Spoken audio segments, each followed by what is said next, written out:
The old house stood on a hill overlooking the village. It was a gloomy place with dark, looming shadows and an air of sadness that clung to it like a shroud. I, Thomas, had inherited the house from my late uncle. He was a strange and reclusive man, and I knew very little about him.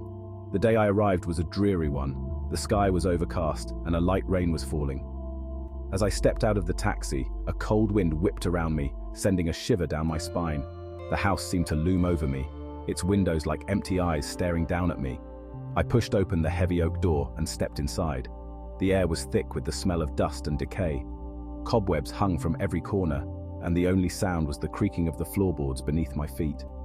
I took a deep breath and tried to shake off the feeling of unease that had settled over me.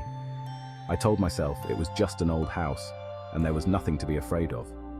But deep down, I couldn't shake the feeling that something was wrong.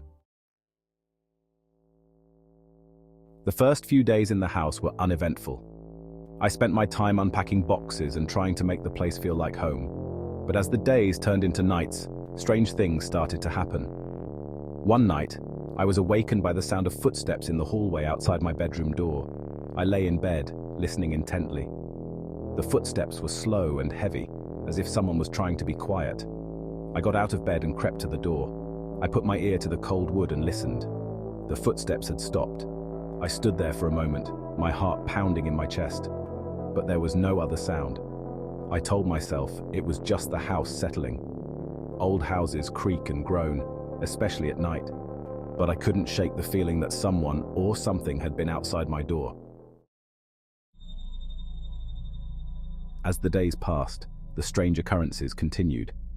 I would hear whispers coming from empty rooms, and objects would move on their own. One evening, as I was reading a book in the living room, the portrait of my uncle that hung above the fireplace suddenly fell to the floor with a loud crash. I jumped up from my chair, my heart racing. I stared at the fallen portrait, my mind racing with possibilities. Had the string simply snapped, or was there something more sinister at play? That night, as I lay in bed, I could have sworn I heard someone, or something, breathing heavily just outside my bedroom door. I pulled the covers over my head, trying to block out the sound, but it was no use. The heavy breathing continued, slow and deliberate, sending chills down my spine. Fear became my constant companion. I was afraid to be alone in the house, especially at night. The shadows seemed to hold secrets, and the silence was broken only by the creaking of the old house and the sound of my own racing heartbeat. One afternoon, as I was walking down the hallway, I caught a glimpse of something out of the corner of my eye. It was a dark, shadowy figure standing at the end of the hall. I stopped dead in my tracks, my breath catching in my throat. I blinked, and the figure was gone. I told myself it was just my imagination playing tricks on me, but I couldn't shake the feeling that I had seen something real, something dark and sinister. Section 5. A figure in the moonlight. Sleep became a distant memory. Every time I closed my eyes, I would see the shadowy figure at the end of the hall, its eyes burning into me. I was exhausted, both physically and mentally, but I was too afraid to sleep. One night, as I sat in the living room, trying to read a book, I saw something move outside the window. It was a tall, shadowy figure, and it was staring straight at me. I watched in horror as the figure glided towards the house, its movements fluid and unnatural. The figure stopped outside the window, its face hidden in the shadows. I could feel its eyes on me, cold and calculating. I was paralyzed with fear, unable to move or speak. Section 6. Fear paralyzes me. The figure outside the window suddenly moved. It raised its hand and pressed it against the glass. I could see the outline of its fingers, long and bony, and I could have sworn I saw its lips curl into a cruel smile. I stumbled back from the window, knocking over a lamp in my haste.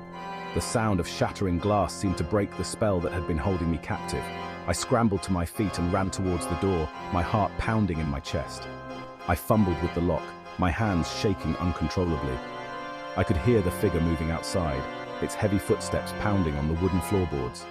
I finally managed to get the door open and stumbled out into the night.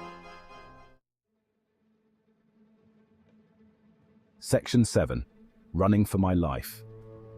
I didn't stop running until I reached the village. I burst into the local pub, gasping for breath and babbling incoherently about the shadowy figure in the house on the hill.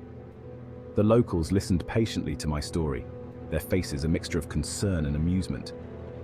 They told me that the house had a reputation for being haunted. It had been empty for years, ever since my uncle had died under mysterious circumstances. Some said he had gone mad, while others whispered that he had been murdered by something evil that lurked within the walls of the old house. I didn't know what to believe, but I knew one thing for sure. I wasn't going back to that house alone. Despite the warnings from the villagers, I couldn't shake the feeling that I had left something unfinished at the house.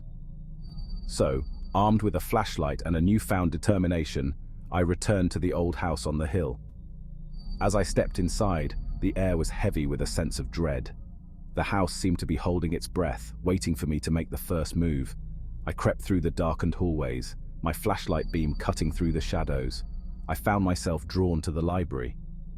The room was dark and dusty, the shelves lined with leather-bound books that looked as if they hadn't been touched in centuries. As I stepped into the room, I felt a cold hand close around my wrist. I spun around to face my attacker, but there was no one there. I was alone in the library, my heart pounding in my chest. I tried to pull away, but the grip on my wrist tightened. "Who's there?" I stammered, my voice trembling with fear. A low chuckle echoed through the library, sending chills down my spine. "You've been expecting me, haven't you, Thomas?" a voice whispered in my ear.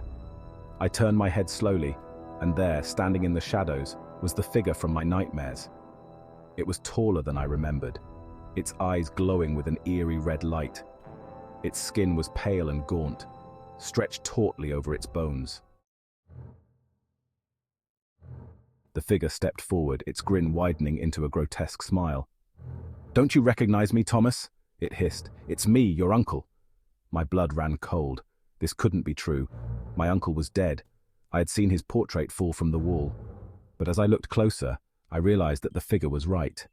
It did bear a striking resemblance to my late uncle. "But how?" I stammered, my voice barely a whisper. "You're dead." The figure let out a hollow laugh. "Death is but a doorway, Thomas," it said, its voice raspy and weak, "and I have unfinished business to attend to."